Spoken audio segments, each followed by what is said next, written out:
84% of people in our region consider themselves Christians. That means the church is everywhere, in our neighborhoods, workplaces, schools, government, healthcare systems, and more. Together, we have the power to transform our community so that everyone can flourish. But sometimes it's hard to see what role we can play and what difference we can make. So you're about to hear a story, and it's about an ordinary person helping our city flourish by integrating their faith into their everyday life. This is a story of the Church Beyond the Pew. Okay, well, I am here with Hannah Bedwell. She is the sports director for the Parks Department of Evansville. And we just want to hear your story.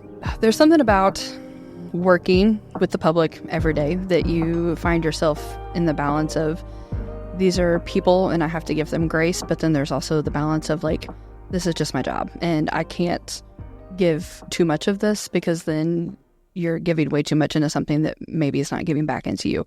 But when I started at the Parks Department, it wasn't necessarily that way. I was intentionally just going in to like just get a paycheck, to almost have a reprieve from being in the position that I was before. I worked for a nonprofit that I loved, but that I was just tired and I was ready to just be able to work and not have to have it be kingdom minded, you know? Yeah. And your nonprofit was specifically ministry related, right? Yes. Okay. Yeah.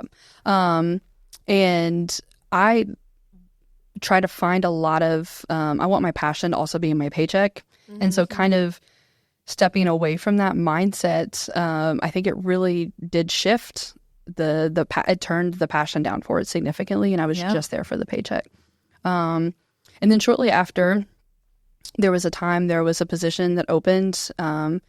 They gave me more opportunity to communicate with people in the community. It gave me larger responsibilities. It kind of put me back in that programming game that I felt like I was good at, but I hadn't quite turned that passion spark back on. I was still just there to strictly be there to work. And I would say even still, this is my third summer in. I've been here for 2.5 years. There's still a struggle of how is this kingdom work every day? Because it's gritty and it's frustrating, but it's also super rewarding to develop these relationships. And working for the Parks Department, you have access to people that you don't have in a normal setting. You've got not the entire weight of the government, but like you're a quick phone call away from somebody being like, hey, so-and-so at the Parks Department like needs something. How do we connect them? And so I really just kind of wrestle with showing up every day and not just choosing to be a Christian to the people that I work directly with in my office, but people who come through or maybe have some crazy questions that I just really don't know how to answer, you know? Right. There's a lot of creative people in Evansville and they have a lot of strange questions, but how do you navigate that in a loving way? It's not dismissive. Right. And the same thing, like just for the basics of my job, sports, you know, what does an adult softball league have to do with the kingdom? Or how does a city pool fit into the inner workings of the Christ filter of Evansville? And I have had a couple of conversations lately that have challenged me with that of just, am I looking at it through the right lens? You know, have I allowed for that passion to come back in? Or am I maybe just still a little worried that if I let my passion fully take over, I'm just going to end up in this burnout cycle again? Yeah. So you don't have to like name names or anything, but how did you decide to ask for, you know, guidance or wisdom from other people, or what, you know, like, can you navigate us through what some of those conversations look like? Sure. I talked, just to believers that are in my own circles that I go to church with, that work private jobs, that they just go to work every day, and they might be engineers or therapists that work for the state or doctors, you know, people like just jobs, and having those conversations and asking them like every day, when you show up to work, how do you remember that you are doing this for your paycheck and to take care of your family, but that you're also doing this because God's called you to this position that you're in? Right. Okay. So can you talk about like, what are some of those things that you've been wrestling with or like come out on the other side of, or just any new revelations you've had? Yeah. Primarily, one that was kind of unexpected to me is this guy came in about 2 years ago and just wanted to rent some softball fields. And he was like, we want, this night and this night and this night. And he was a lot. And I was like, this guy is going to be in here all the time now. But then he did. He started coming in all the time, and we started to develop this working relationship. And I found out that he's the president of the Marshallese here in Evansville. And he and I have developed like such an awesome working relationship where we're not just this guy who comes in and rents from me. Like, we know each other by name. We've had conversations outside of just the transactional relationship there, but like, hey, here's the benefit that you're bringing to our community by opening these fields to us.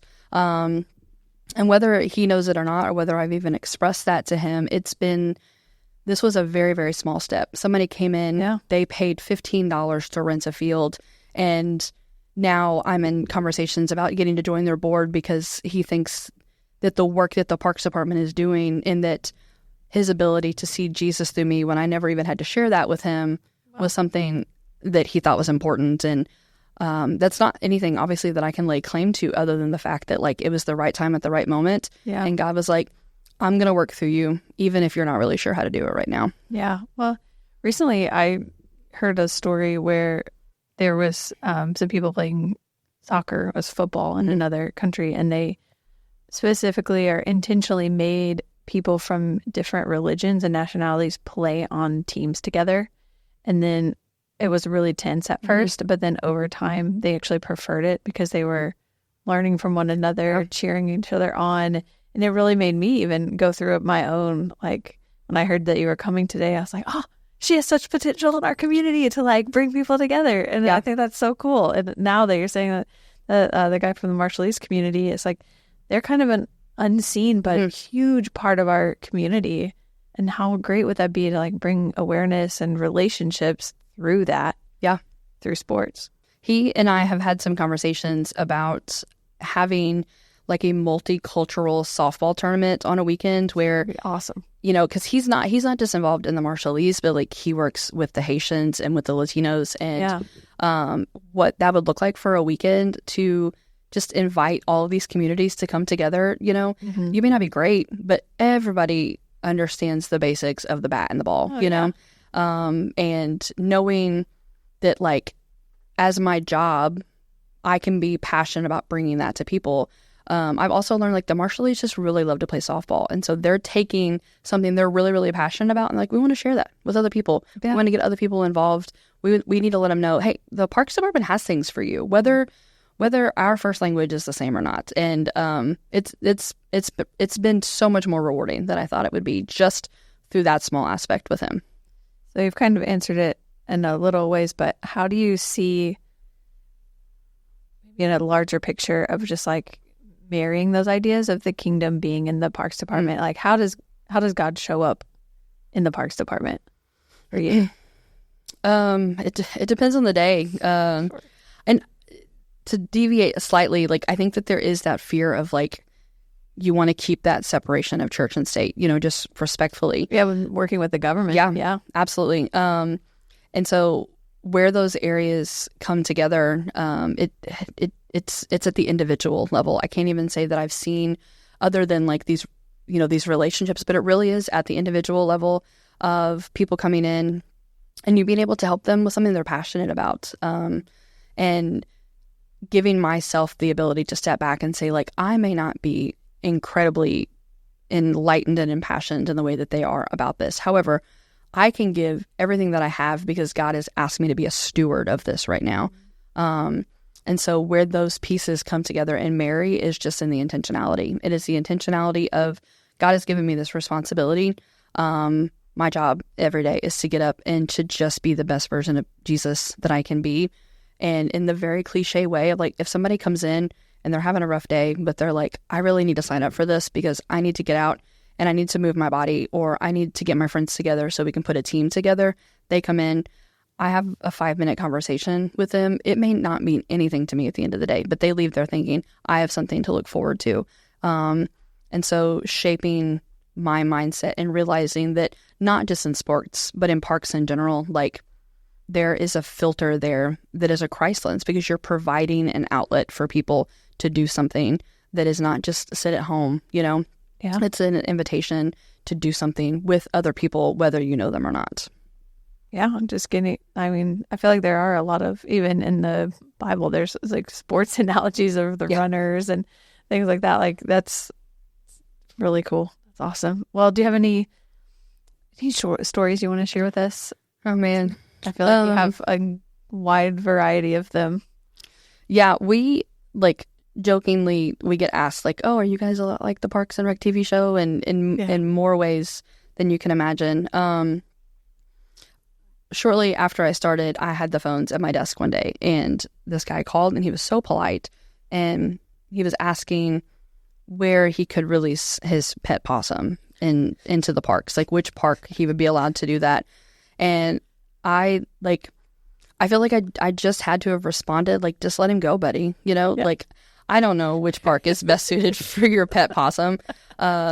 But it was rules to these things. Yeah, like, we don't have a permit, like we don't have a possum permit. And maybe we should. Maybe there should be like wild animals of Evansville that people have made pets permit, you know?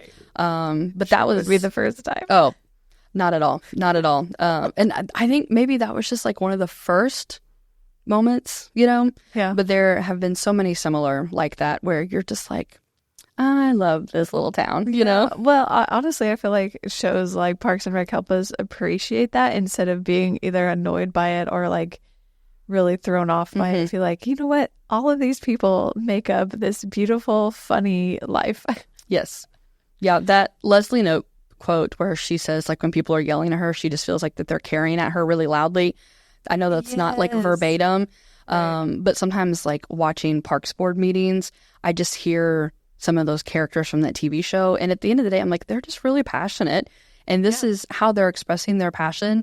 And I'm a citizen and I'm passionate about things. And someone might think, you know, she also belongs in a TV show. But there really is just something about watching people get excited about the things that they're excited about that relates so much to that show. Right. Well, thank you for your work that you're doing in the Parks Department. That's awesome. It's cool to hear just a little snippet of your story. So thanks for sharing that. Any last things you want to share before you go, just about the idea of bringing the kingdom through the Parks Department? I think I have been challenged more so recently, just in conversations of, I am encouraging others to get up every day and live kingdom-mindedly. What does that mean to you?